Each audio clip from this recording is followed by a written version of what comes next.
Hello, everyone, and welcome to episode 299 of the RRBG podcast. This podcast is brought to you by our good friends at Thunderking Coffee. My boy Dean Tompkins is down there in Costa Mesa air roasting some of the most delicious coffee beans. Listen, I'm kind of a coffee nerd. I spend a lot of time putting together our whole system with a Chemex and the slow drip, and it's a lot of work in the morning. So I make sure that the coffee that I'm drinking is actually really good. I've tasted a lot of them from all over the place, and I have to say that Thunderking Coffee makes the best. My favorite one is the positive morning attitude. I go through 2-pound bags like it's nothing. Check them out. Go to thunderkingcoffee.com and pick some up today. This podcast is also brought to you by Killcliff. Killcliff is making some of the cleanest energy drinks in the market. The Ignite has 150 milligrams of caffeine, all natural, none of that BS that poisons your body. They're sugar-free, and they're actually tasty, because I've had a lot of sugar-free energy drinks that I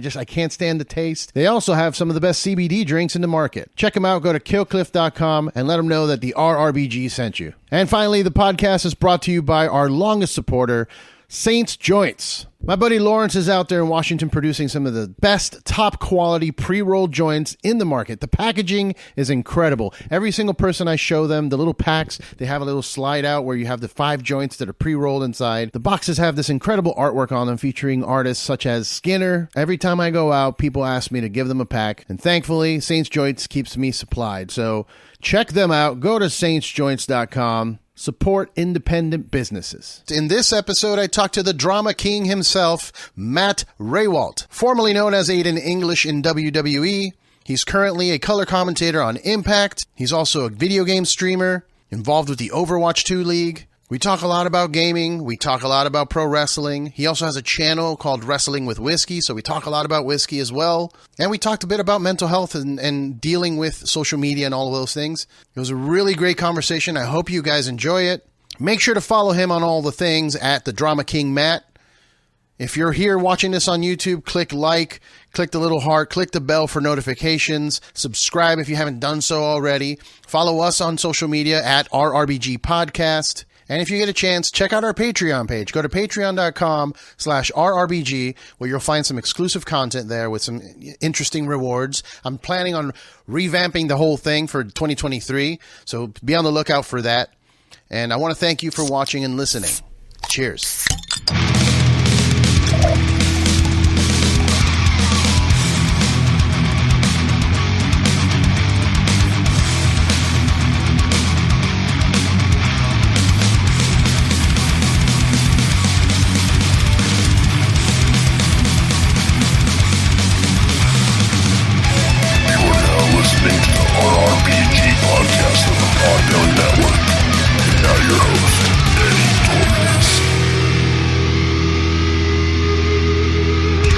What's up, everyone? Welcome to the RRBG podcast. Today, I am being joined by the Drama King himself, Mr. Matt Rehwoldt. Did I say Rehwoldt right, or is it Rehwoldt? You did, actually. Okay, cool. Which is amazing. Normally, that used to be my old telemarketer alarm, was when they'd be like, "Is Mr. Rehwoldt there?" And it's like, okay, click. Yeah, nope, goodbye. I don't need to know.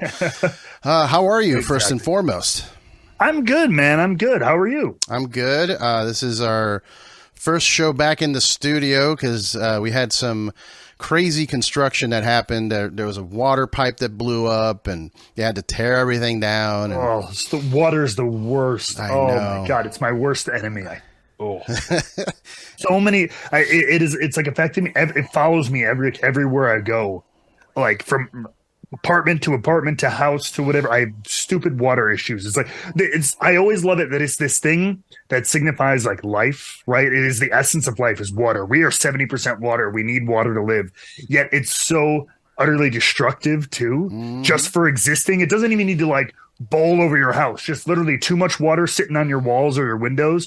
It eradicates it's such a weird dichotomy of just like absolute symbol of life and destruction all in one. Oh yeah, and for nerds like us, like we're getting deep, baby. It damages our goods that we have on our walls. Oh yeah, you know, moisture is bad for collectibles and all that. Absolutely. Yeah, man, and you know, I tried to get him away from, like when the inspectors came there, I was like, it's just a little, there's just a little like mark on the ceiling. It'll be fine. They're like, nope, we got to tear down the entire living room. I'm like, oh my God, I know. It's like, well, it's like you're glad that they're experts and that because you would hate to have gone another couple of months and it all caved in. Yeah. But at the same time, you're like, oh, dude, I didn't want to have to move any of this and change it all around. Yeah. I know. I get it. So we have a lot to talk to you about. I made a list of different topics here, but I want to start off with the obvious one, which is wrestling. And sure. I know that you were semi-retired from the ring, but I mean, it seems like you're kind of back as of, October. I saw some matches get posted or something like that. Am I wrong? Mm-hmm. Yeah, no, I haven't wrestled since May, and since September, I've been straight up like, I'm not taking any. Okay. Because I saw some like YouTube, and I think it said October, but I could have read that wrong. It's 2022. It could have gotten posted maybe at a different time or something. It could be an old clip or whatever. There was also a brief miscommunication I had with a promoter who I was doing a signing with, who assumed I was going to wrestle a match as well. And this was like already after I'd already said like, hey, I'm not wrestling anymore for the foreseeable future.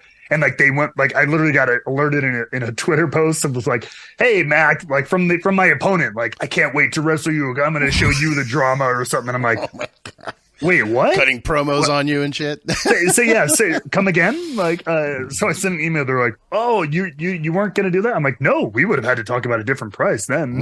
Like if that was the case, so that was the one little miscue snafu I've had. But yeah, otherwise, I believe it was either August or September is when I kind of made the full-on declaration that at least for the foreseeable future, I was focusing on more of the broadcast side of things. Okay. And I mean, I'm sure if you've made an announcement about it, like, but I guess I didn't see it, but, why the choice to step away from the ring and completely, because there's people that still do both. Yeah. Yep. So, I mean, why the choice to decide to not be in the ring? Well, I mean, so it's one of those things where everywhere I'd gone, it kind of kept pushing me there. And it's one of those things, sometimes you listen to life, like there's the old adage of like the guy banging on the door, let me in. Why won't anybody answer this door? Bray Wyatt? Like, no, I'm just kidding. But like whoever, like spirit, God, whoever you want to be, it's like, yeah, but I opened a window for you. It's right over there, but you keep banging on this door. It's just like, sometimes we don't see these opportunities because we're too hard-headed about certain other things. And well, I didn't ever necessarily feel that way. I was that way with wrestling. I know some people can be like, just that's the only thing and everything like that. To me, it just helped me focus. And it was because, man, WWE, I did it. Then when I was released from there, I started working with both New Japan Pro Wrestling and Impact. And in time, relatively short order, they both asked if I would be willing to, hey, can you jump onto the commentary? And again, and I love it. I've just said this time and time again. I fell in love with that side of the business. But it was just like, okay, this business, this life keeps pushing you in this direction.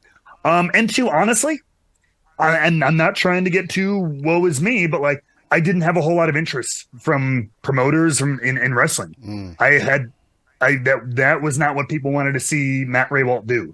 You know what I mean? At least that's as far as I could tell. Okay. Because and so it's from a life perspective, from a business perspective. And like I wanted to lean more into that side of things. I really like it. I have a whole new like appreciation for the other side of the business. I get to learn more all the time and everything like that. But between that and it allowed me also more opportunity to start exploring more of that stuff outside of wrestling too. If it wasn't, not like I said, I wasn't having bookings every weekend, but like that kind of a thing where if I have to 100% be all in on wrestling, then I wouldn't have had as much opportunity to look at other outside stuff. Yeah, no, and it's very smart of you too, because I mean, you're expanding your horizons in that sense with the broadcasting, with the streaming, and all of the different. Because a lot of wrestlers, you see them, they overstay their welcome or they overstay their body's abilities, and they end up being this like sad old, like I don't know what else to do with my life because I never expanded. This is it. This is all I know. And, you know, it kind of, it's a hard mental health kind of thing to deal with, where you're like, what am I if I'm not a wrestler? You know what I mean? And you've moved on past that to a point where, you know, not that you'll never go back. Like you said, it's foreseeable future, right? But at least you're setting yourself up for the future, you know? Yeah. And then that is it. And I'll be honest, as much as I've always loved wrestling and everything, I obviously fell in love. That's what put me in this business in the first place, put me in the ring for 10 years and all this stuff. I have that crazy passion for it. But I will say one of my biggest phobias in this business was being that guy, was being Mickey Rourke from The Wrestler. Right. Having that, you know, I think a lot of us do, but like, I know, bro, so some of my friends, they love it. They're like, I don't care. I'll be 60 taking bumps, making $50. I don't care. I'm like, I don't. For me, no, man, I do. I want to walk comfortably until I'm 70 if I can. And, it's not worth it to me to just cling and claw onto that side of it. I'm like, man, I can sit in this chair, I can learn more, and I can do this part of it for the next 20 years until, and if that's what I want to do, that's the other side of it that I really like. So I'm balance has always been a key in my life, as I am never a gung ho in one solitary direction. Like so, and I think that's where a lot of people see a lot of success. Yeah, is because they go full bore. You pour your entire life into one single solitary thing. But I think with that comes a lot of turmoil and chaos as well. And so, like, for those people who can withstand that and live through that and see that fruition, great.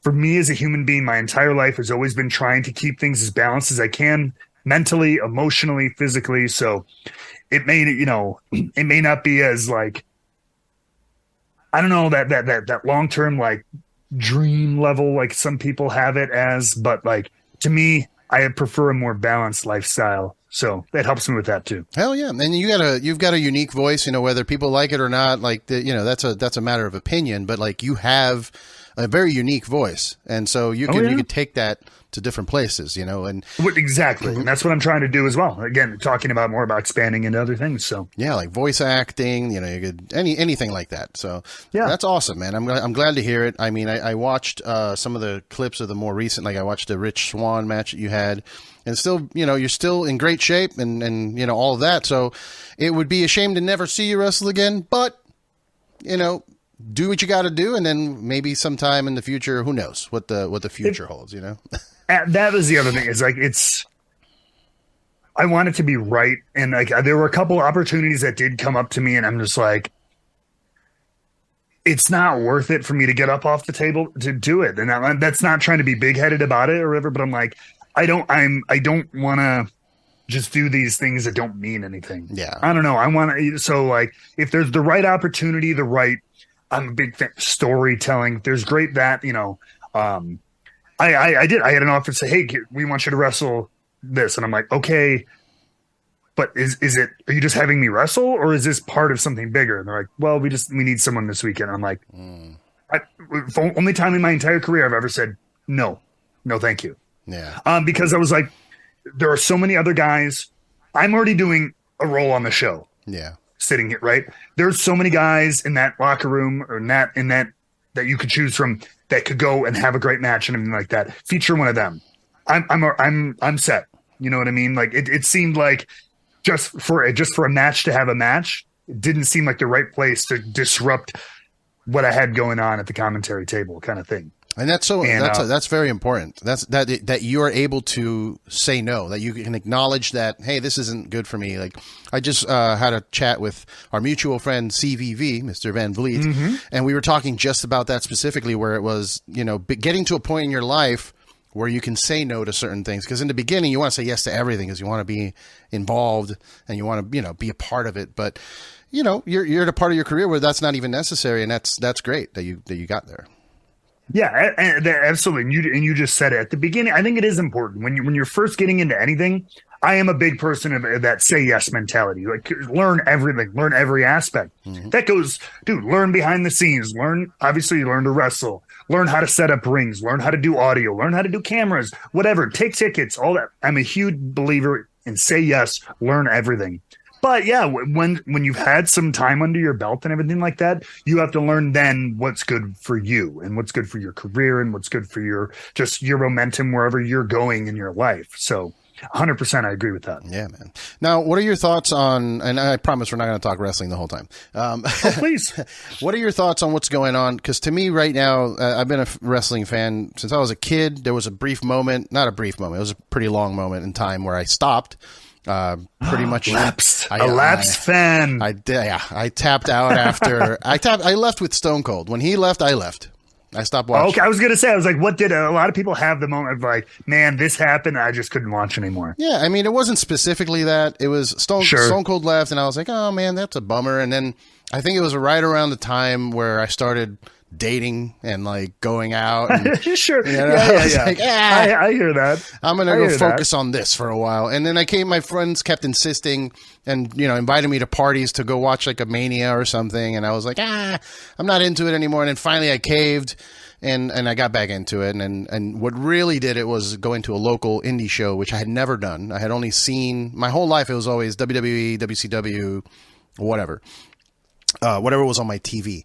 But I had never been to a live indie show, and it really like opened my mind. Like, oh wow, this is kind of like a band, like a punk rock show type of deal. Everybody's on their feet, people are flying. It was a different vibe, and really got me into it. But I've kind of lost. Oh, okay. So what I was saying was that I feel like right now this is the craziest time in pro wrestling with. AEW's doing their thing. WWE's under a new regimen. New Japan is more relevant than ever right now because they're kind of the glue holding both of those companies. Like they're working together almost. Impact is working with AEW. Like there's just stuff that's happening that everybody's kind of working together, which is unprecedented. It's never happened before, like in that way, where that level of collaboration. What are your thoughts on that? Like, is that are you more of an old school territories guy where this is, harming the business, or is this good? No, I mean, I think I'm sure if you dug down deep, and I know there's people out there who do and everything, there's probably some people who say it's bad. I honestly, it can't be anything but good overall. Mm-hmm. I think to see that kind of work, I know WWE probably does it the least, but even then, I thought one of the coolest things I've seen recently is Shinsuke going to work Noah to as part of. I mean, obviously that's a very special. Muda is retiring and everything like that, but still, that's that kind of thing. Even a year ago, right? Yeah. Or let alone 5-10 years ago would probably never happen, even in an extra special scenario like that. So seeing things like that is very, very cool. I came into like Impact right when kind of right in the latter half of like their work with AEW, and even as of lately, as most recent as our most last live special, we still have people like Frankie Kazarian still working with us and everything like that. And obviously seeing all the crossover, huge, great relationship with Impact and New Japan and everything too.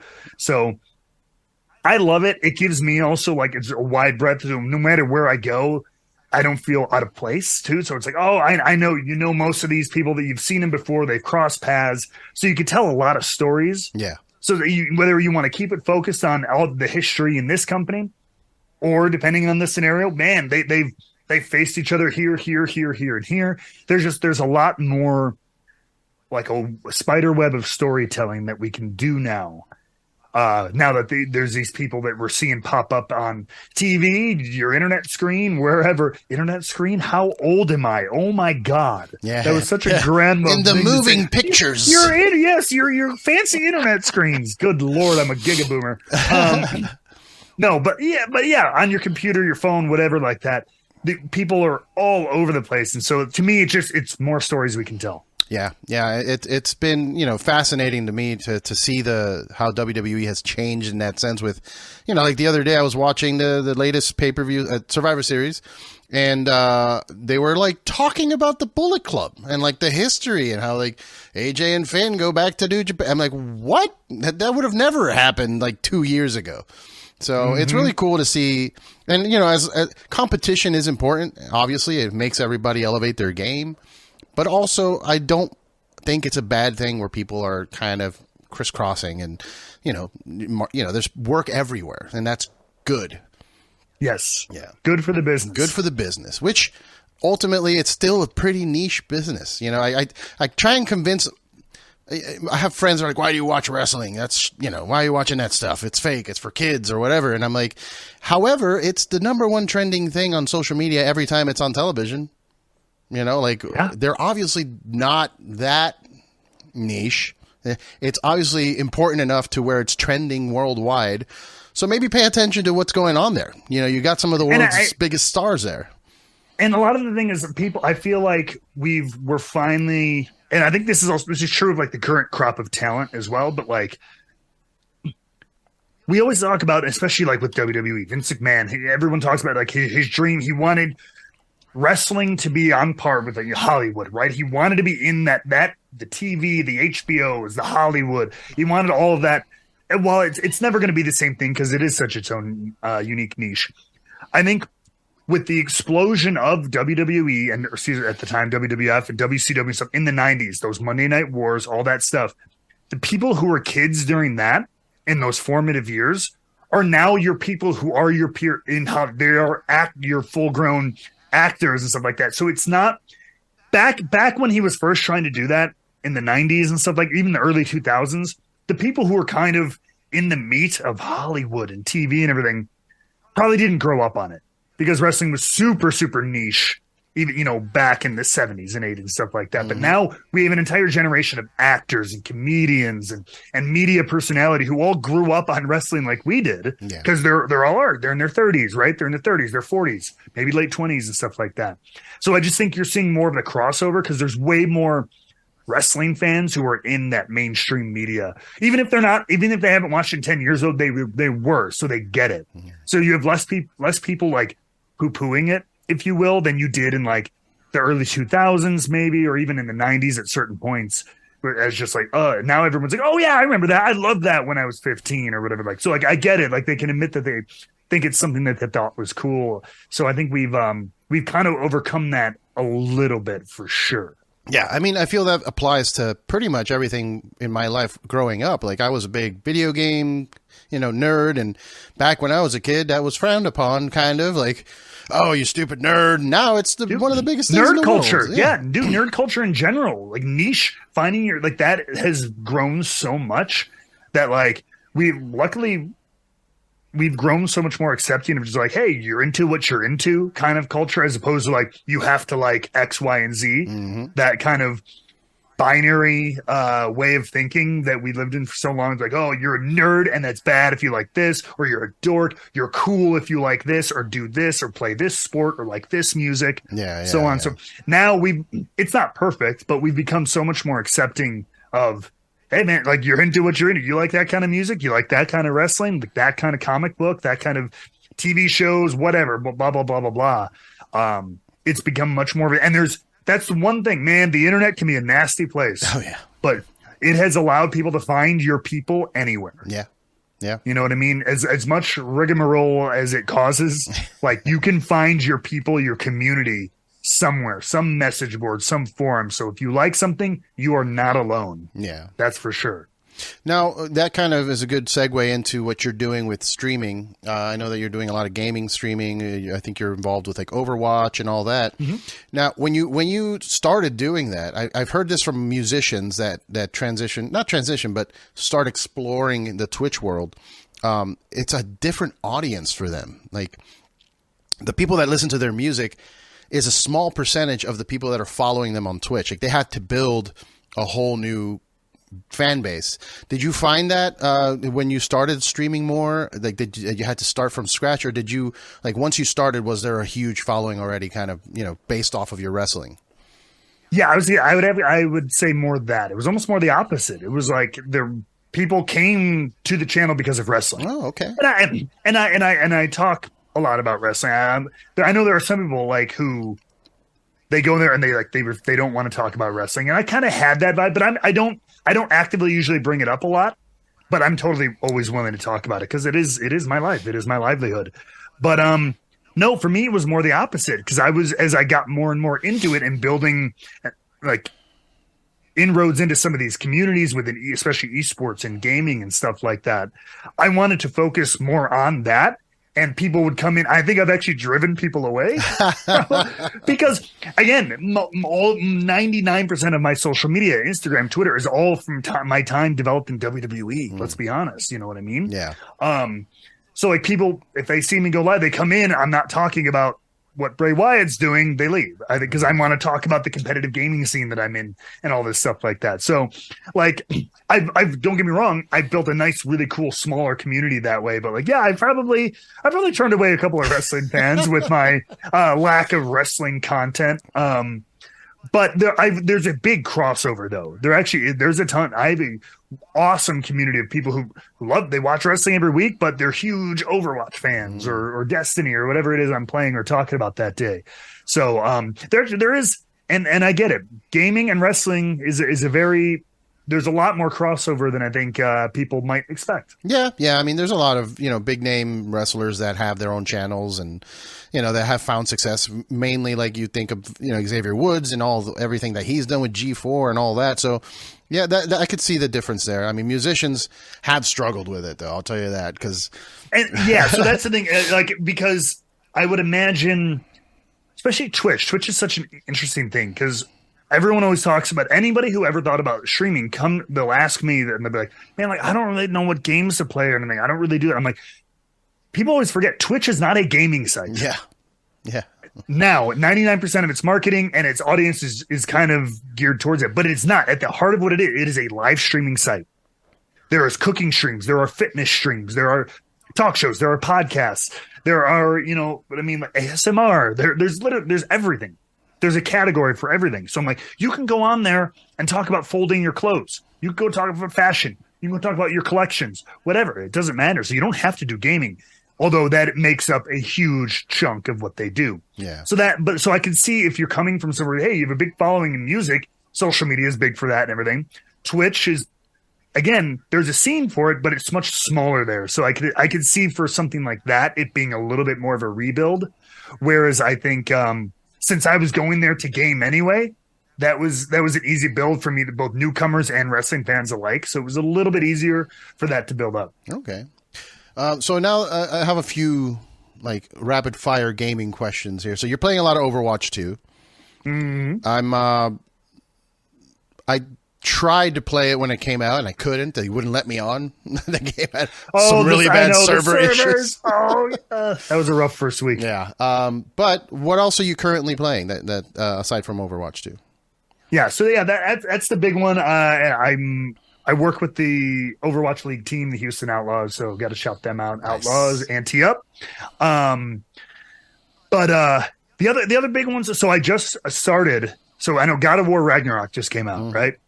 I had never touched a God of War game. Oh wow, okay. And I don't know. I was always a PlayStation kid, but just it passed me by for some reason.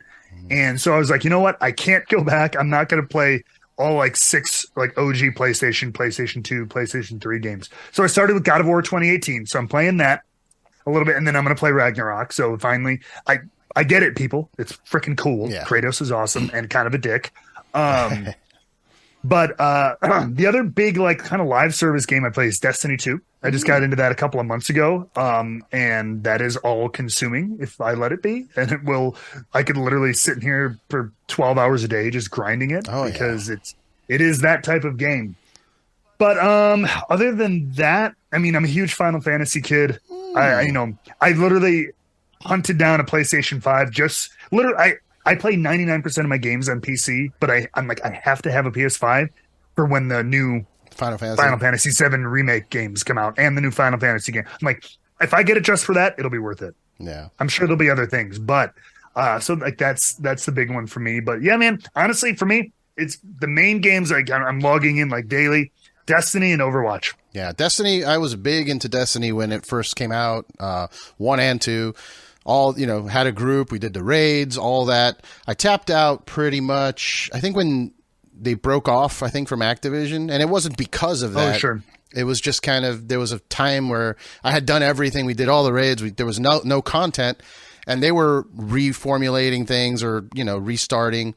And I just never went back. And, but it was addictive as hell to those. There's nothing quite like those raids in Dude, any game. I still haven't done one. Oh man, they're just. I got to do one. I know they require coordination. People, two people have to go over there, and you have to hit something at the right time. So two other people over here, like I'm fascinated by that concept. The only thing that comes even relatively close is the heists in Grand Theft Auto 5. Oh, sure. Yep. That's essentially the same concept, right? Yeah, it's the closest thing. We're like, all right, you go get the chopper. I'm going to go break the safe and, whatever, and then we'll meet up. And it's really awesome. But yeah, I mean, I've thought about going back to Destiny, but I can't. I don't know. There's too many other games to play. I know. That's the other. I'm like, I want to get back. And I'm like, I miss single player game because I've gotten so into like competitive scene. Again, I'm big into esports and all this stuff. And so I love that live service and competitive games. But I'm like, I do miss like, man, just sitting down like with a single player experience. So I'm like, oh my God, I don't have time. How am I going to like grind out this battle pass and that battle pass and do that season objective and the new season of this? Oh, and this new single player game came out. And oh my God. Ugh, and you got to convince, like you kind of convince yourself that like it's mandatory. Like I have to log in today to get my rewards or else they're going to go right. or do my challenges or whatever. Like, I'm going to miss out on that bonus XP or whatever it is. And you're like, and that's how they get you. That's exactly what they want. They want you to feel like it is mandatory. Yeah.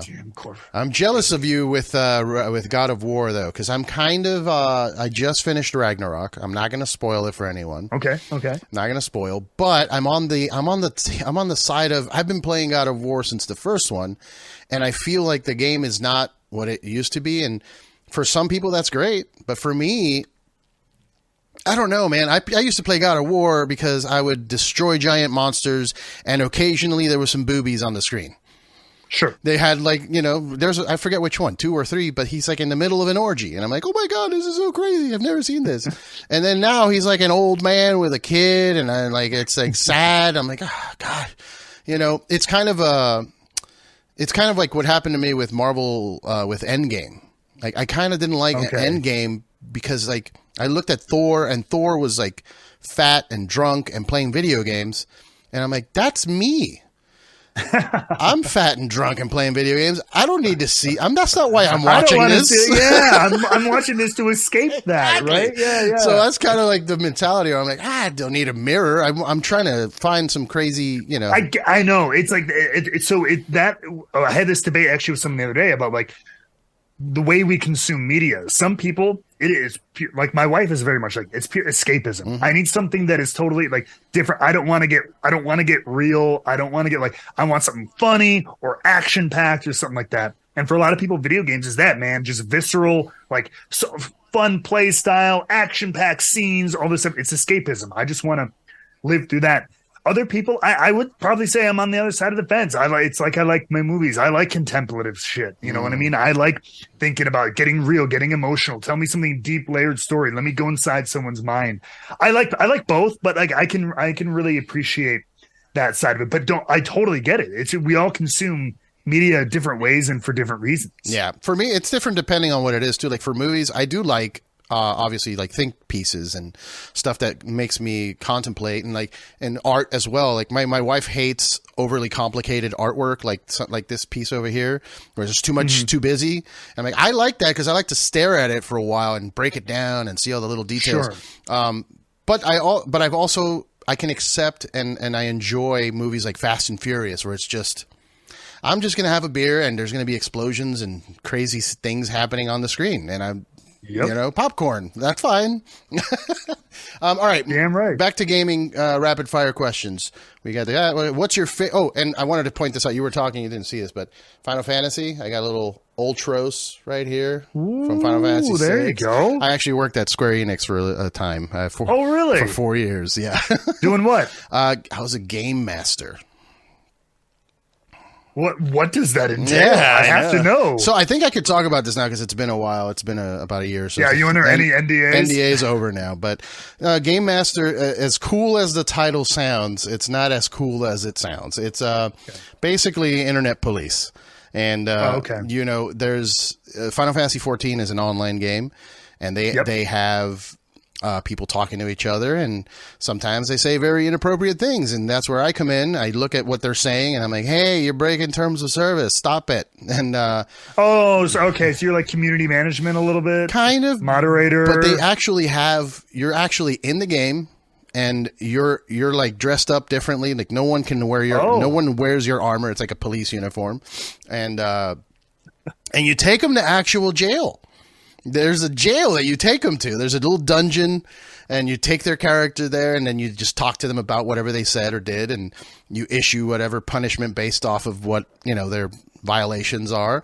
And then you either, suspend their account for a while, or you release them back into the world. Wait, for real? Oh, dude, it's wild. So like, cause like, yeah, again, I'm getting into like live service, and like, I haven't done a ton of MMOs. Like Destiny's kind of my first real. But like, I would assume like if you break TOS, it's just like, yep, you're just booted and you can't log in. But they actually go through the process of sending someone in game to like drag it. That's great. Yeah, the big MMOs, like to me, I don't even consider Destiny an MMO. It's like a MMO light, really. But like, yeah, sure, like a World of Warcraft or Guild Wars, like those games have that, where it's like GM, wow. The GM goes, takes you to jail, sits you actually down. In game gets you. Wow, that's so wild. And there's like other, Can people run? No. There's nowhere to go. Oh. And also, once you're in the actual, like, you don't, maybe I shouldn't say intricate details, but once you're in the jail, you can't really do anything. Like, you can't do any actions, so you're stuck in there. But it was really fun for, like, a couple of years, and then, like, the third and fourth year, when you're involved in something like that, I also did, one of my other jobs was process serving, where people break the law, and similar but in real life, people break the law and you give them court papers. When you're confronting negative things every day, it eventually gets to you. I can imagine. And I'm looking at some of the worst parts of humanity. Like, this is internet. Basically, it's online. So you're seeing, racism, misogyny, bullying, and sexual things, and it's just like, woo. After a while, I didn't even want to play anymore. And that's what made me want to leave. I'm like, I don't even want to play games anymore. Like, I'm over it, But yeah, anyway, enough about me. Final Fantasy is awesome. I love it. It's one of my favorite series. Favorite genre of games? So I have to say, this is tough because like I've had a renaissance in the last like 3 years. Currently FPS. I really, really like FPS games. I didn't when I was younger. I don't like them on controller. I love them on mouse and keyboard. Okay. Love them. But if I go like, that's my new renaissance. So like I do, but man, if I'm talking about from a kid RPG, single player RPG, again, old school Final Fantasy kind of kid, Secret of Mana, those kinds of things. Chrono Trigger. Oh yeah. So yeah, if I had to pick one, RPG. Okay, for sure. Okay. Now, when you do mouse and keyboard, are you doing the G13 one-handed thing, or are you doing them two different? No, two different things. Just pretty standard keyboard. Yep. Okay. What was your first console? Were you a Nintendo kid? Were you an Atari kid? Were you a Genesis kid or Sega Masters?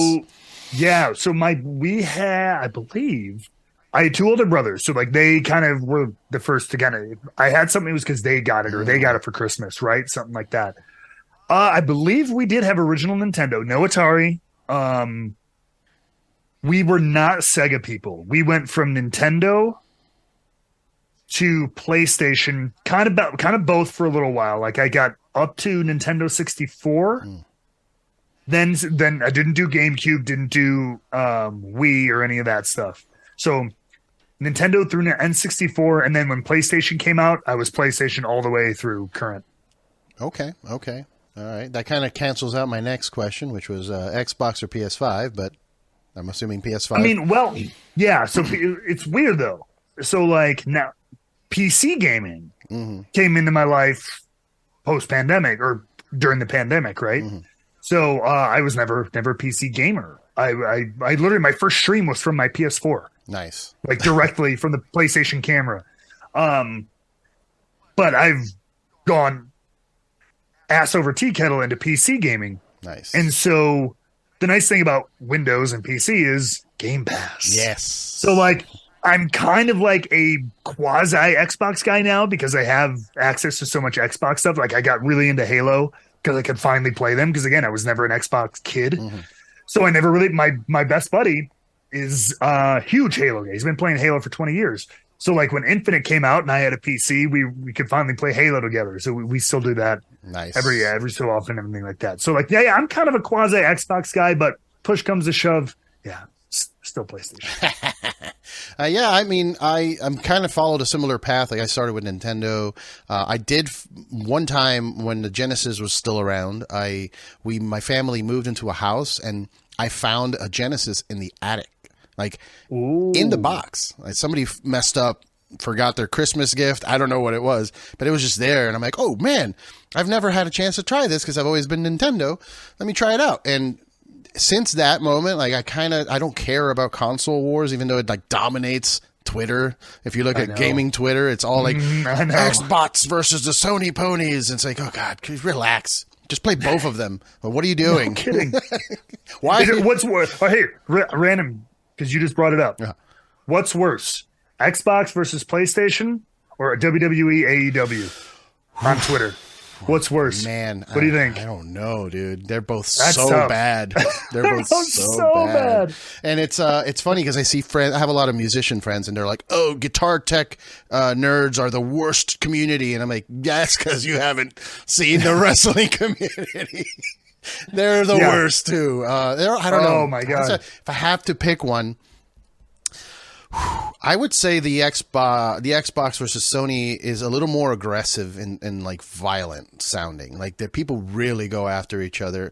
Wrestling too. Yeah. Not that that's any easier, but sure. But at least at the end of the day, I feel like in the wrestling Twitter world, there's always some people going, guys, it's just wrestling, enjoy it.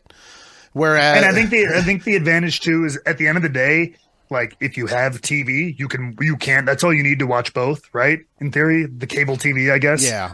Whereas I could see it being a little bit more vitriol between because like most people, you could probably only afford, if you're going to get a console, you can afford one. Yeah. For a lot of people. If you're well off enough, you can get both. Great. But like for a lot of people, I got to make the choice. This, in the new, what am I going to invest in? Yeah. PlayStation or Xbox? I can only buy one.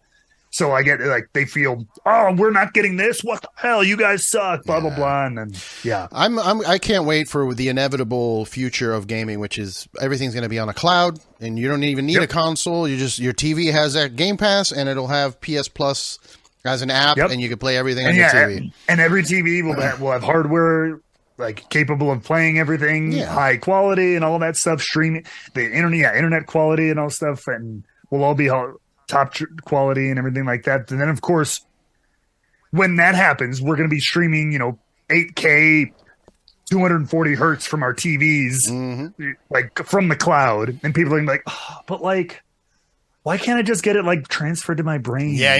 There's always going like to be 1,000 FPS. There's always going to be a complaining element to it. It's wild, man. Like people don't like. Why are people complaining? We are so spoiled. Like, oh my God, we have literally what we would call, Netflix of gaming right now with Game Pass. Like you could just turn on, it's insane, anything and it play instantly. Like I could play on my phone and it like transfers my save files like automatic. Like I don't even need to. I don't need a memory card. It's just there. Yeah. So I'm stoked about all of it, and it makes people hate me because they're like, oh, you got to pick a side. I'm like, no, I don't. No, you got to pick a side. Absolutely not. Yeah, apparently you do. Not me. All right. So, first game you ever played. Whew. I remember mine.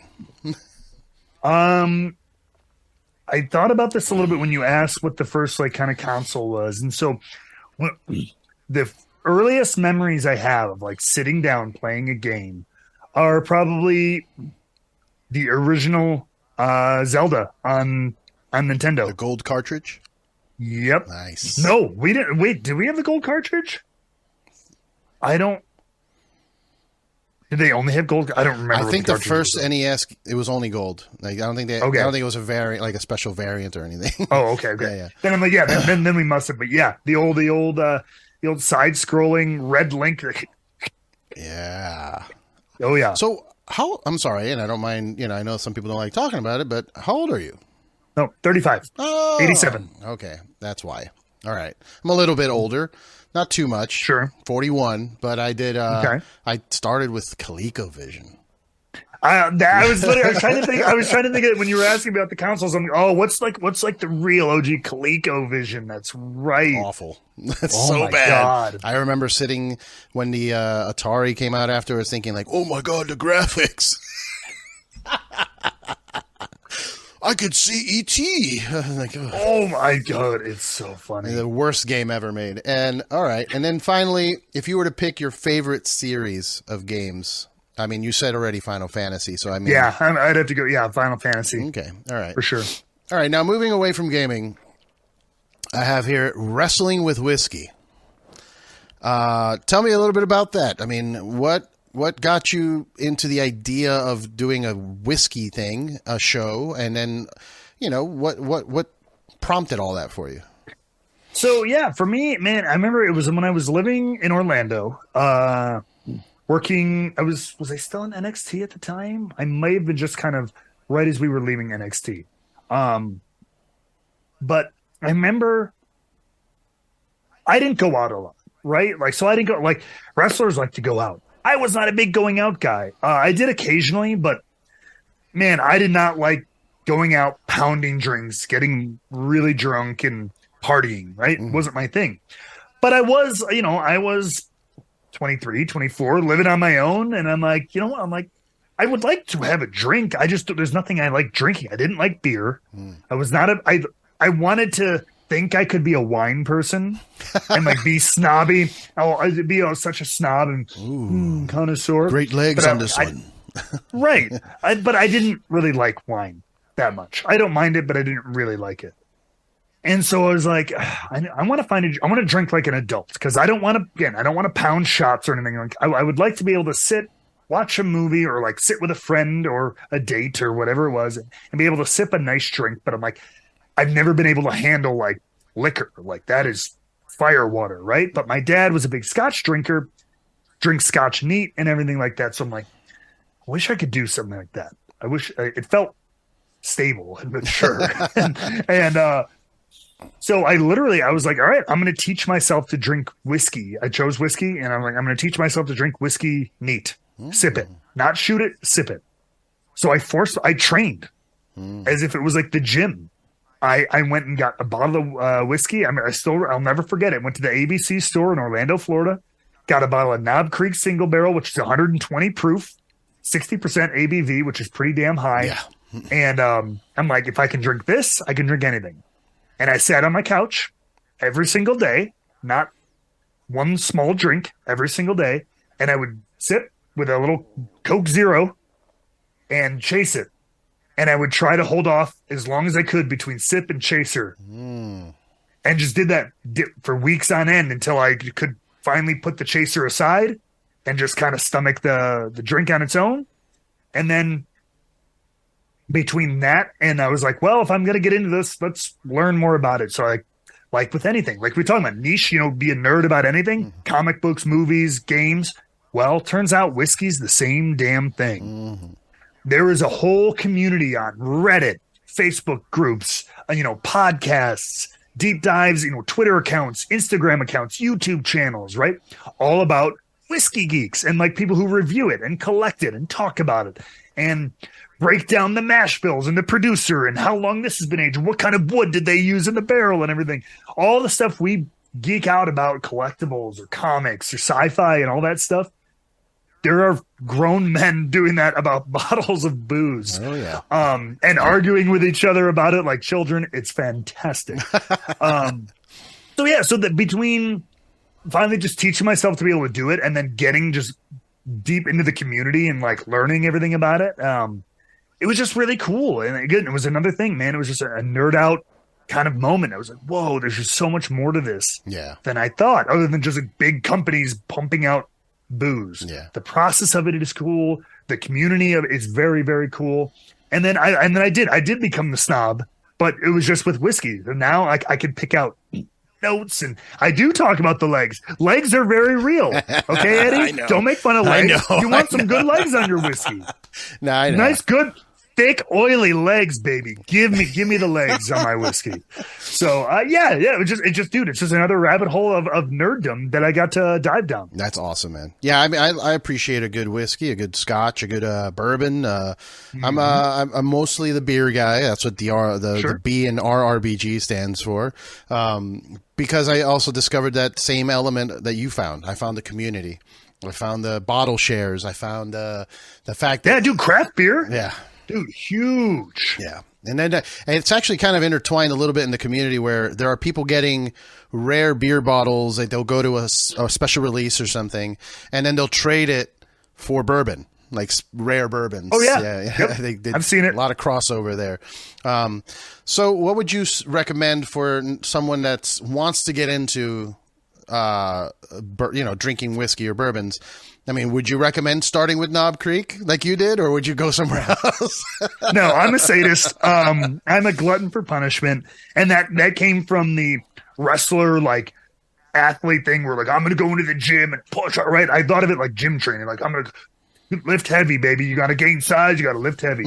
But no, for most people, I absolutely would not, because you weren't like me where I was boneheaded and stubborn. Most people, they're kind of timid about it and they want a good experience. I wanted to be like punched in the face. Right. Yeah. So for most people, I would say, dude, start light, it's weird because it's like, it hurts me as like a purist, if you will, for whiskey, but like, because I don't like flavored whiskeys. No. Like you know what I mean? Like your Jack Honey or your like Wild Turkey Honeys, and they're not real whiskey. Yeah. They're not. It's easy to drink. Yeah. That's all. But if you've never ever had whiskey and you want to get into whiskey, I'm like, look, try the Screwball, try the honey whiskey, try the cherry. Just but drink it neat. Like, don't throw it in a cocktail with soda and all this stuff. Just have a sip of that. And if you're like, that's okay, then maybe try like a nice, dude, a simple 80 proof Jack Daniels. You know what I mean? Try an 85 proof Jim Beam. Work your way up, because proof is a big deal. And dude, some of those, like now I can drink 100 proof like water, but like at first, 100 proof. It hurts. Punch most people in the face. Yeah, it'll knock their socks off.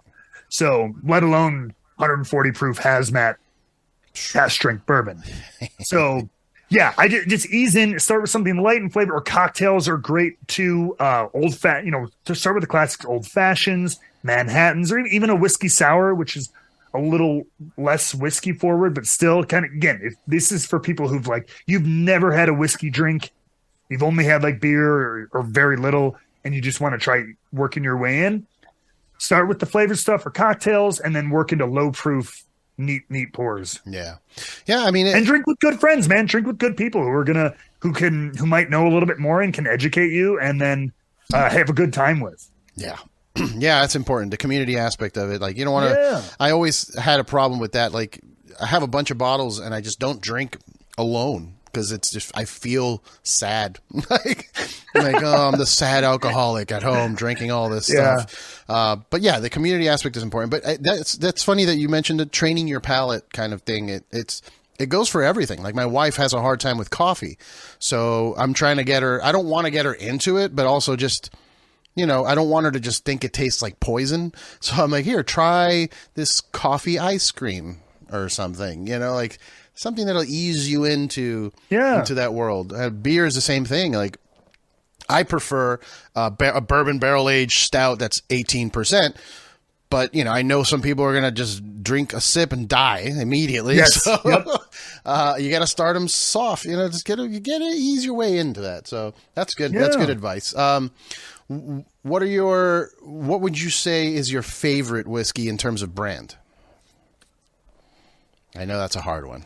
That is a tough one. That's like, oh my God, is it back here? I'm like, oh man, it changes too. Cause like some years these companies go on a roll. They put out some incredible releases. Sometimes the brands suffer, like, oh man, this one used to be really good, but the last couple of years they've been kind of so.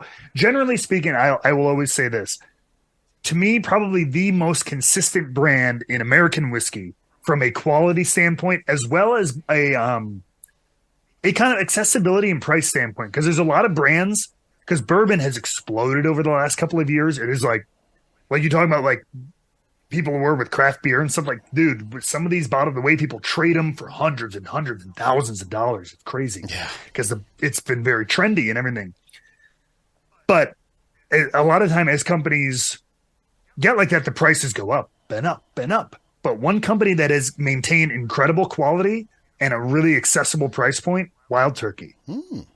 Wild Turkey, I still think 101, which is kind of, I've seen by a lot of people, is like, oof, that is like, it's high proof and like it's cheap, and it's a lot of people's like, that's the stuff that messed me up in college and everything. But dude, if you learn whiskey and like you learn Wild Turkey 101, even though it's a $25 bottle, is like really high quality whiskey. It's a great mash bill. It's actually pretty well aged. It's not like some young rot gut they throw on the market and charge you nothing for it.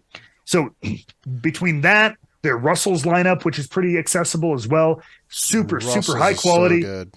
Dude, Russell's, I gotta stop saying this on air, man. I'm silly goose.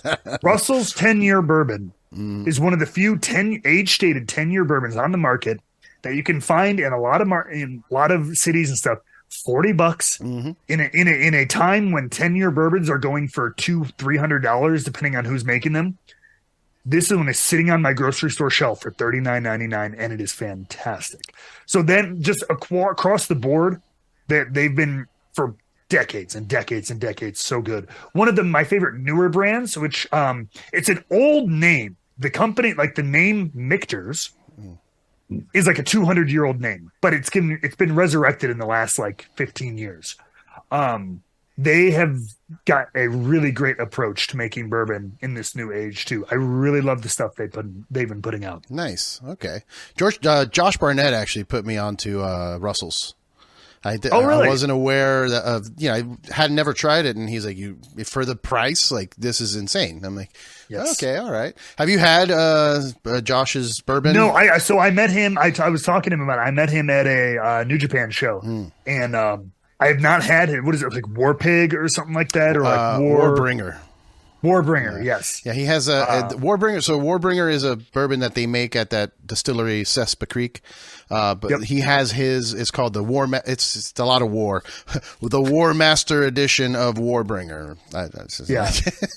No, I do want to try it. It's good. It's hard to find, and pretty pricey, but I think it's worth the price tag, comparatively to what I've had out there for that price range.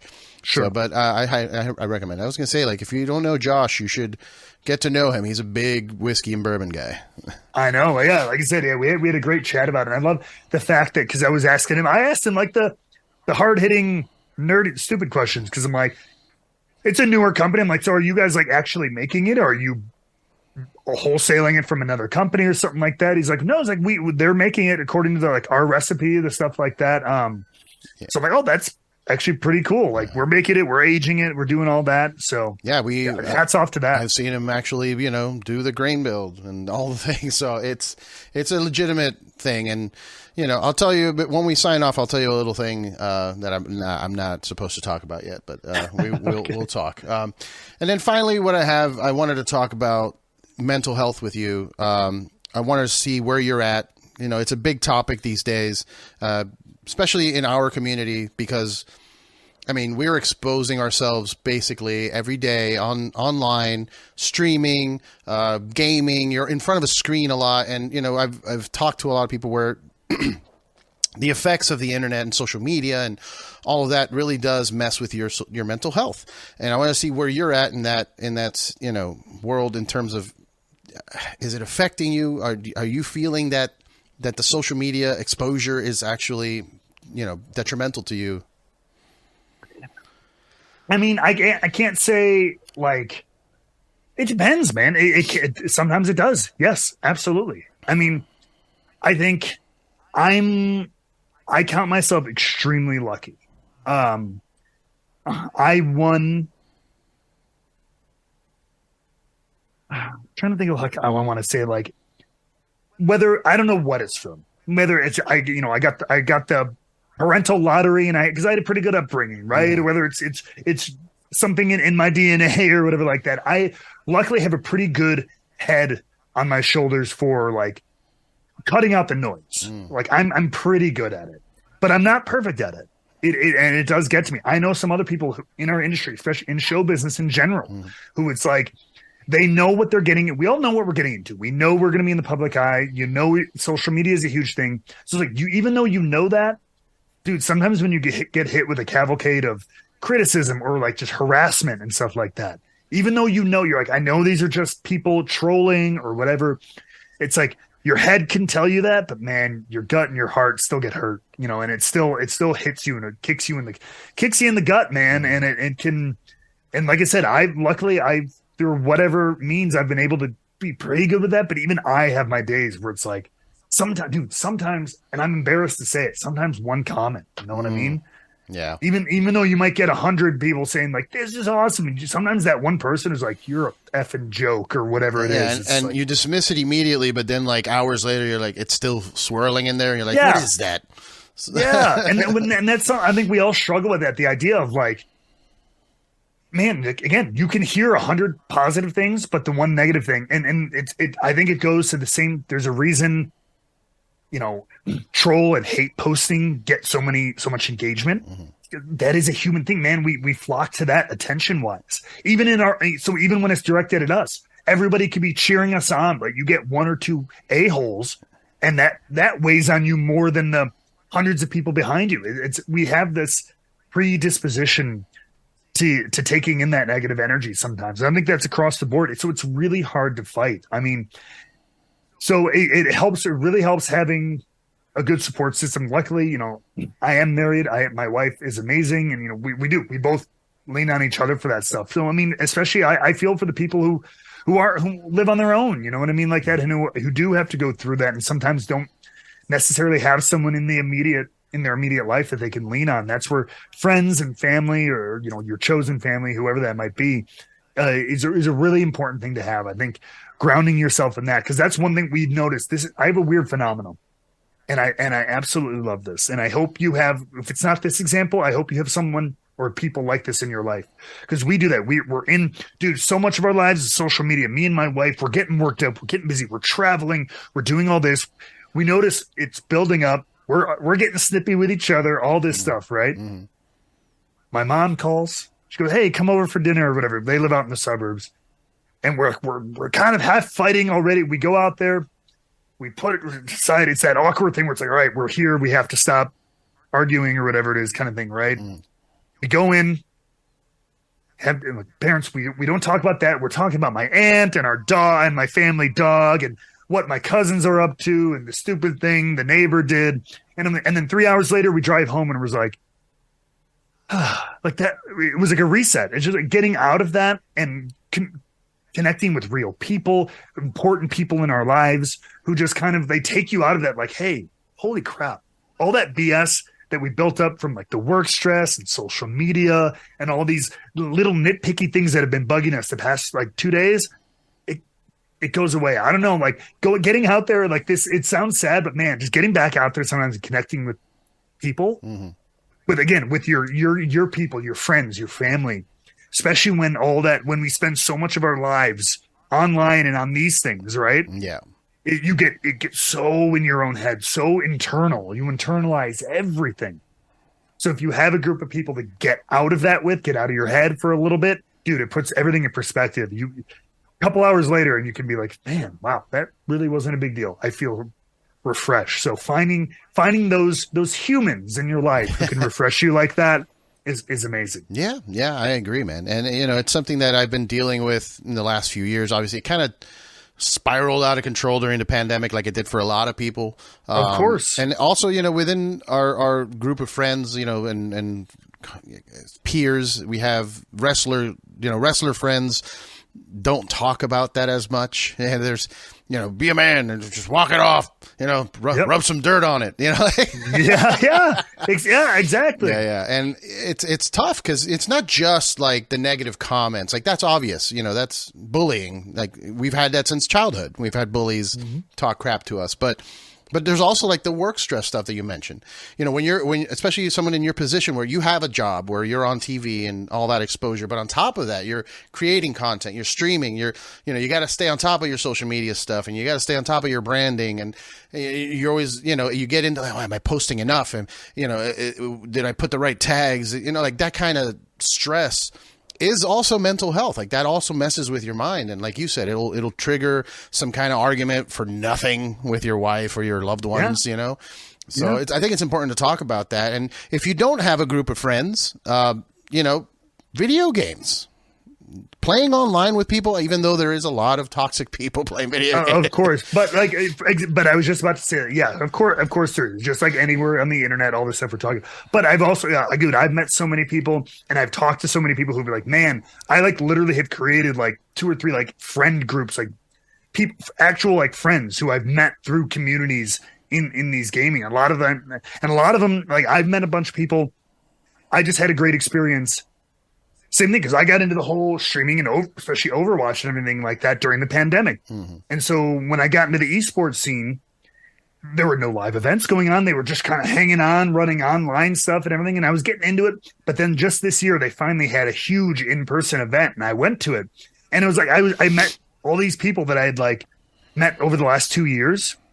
And like now I finally met them in person and like stuff like that. But like I had created these relationships already with them through gaming and online and everything like that. So that's not to say that, you can't find these people. You can't find those supportive groups or whatever in this online age. You can. It's just, it depends on, where your niche is, where you kind of find yourself. Yeah, man. Well, thank you so much for your time here today, man. Matt, it's been a pleasure, getting to know you. I've been a fan of your work for years, just watching you on TV and everything. So getting to have a conversation about, how you work internally is, it's an honor, man. So wanted to thank you again and let my listeners know, and watchers and viewers and fans, or whatever you want to call them, let them know where they can find all your stuff. I mean, you have a lot of stuff. No, I absolutely appreciate it. Thank you very much for having me on this. This was super, super fun. Excuse me. So yeah, I mean, it's pretty simple for me. Drama King Matt, man. Pretty much on any platform you go, Instagram, Twitter, Hive. Are we still trying out Hive for a little while now? Yeah, just in case. Just in case. Twitch, YouTube. Drama King Matt, man. You know what I mean? And then if you're into whiskey, if that sounds interesting to you at all, same thing. Wrestling with Whiskey on both YouTube and Instagram. Nice, man. Well, hey, have a good rest of your day, and I hope we can run into each other at some point in real life and share a whiskey drink for sure. Yes, absolutely. Thank you again so much for having me. All right, man. Have a good one. You too. Cheers.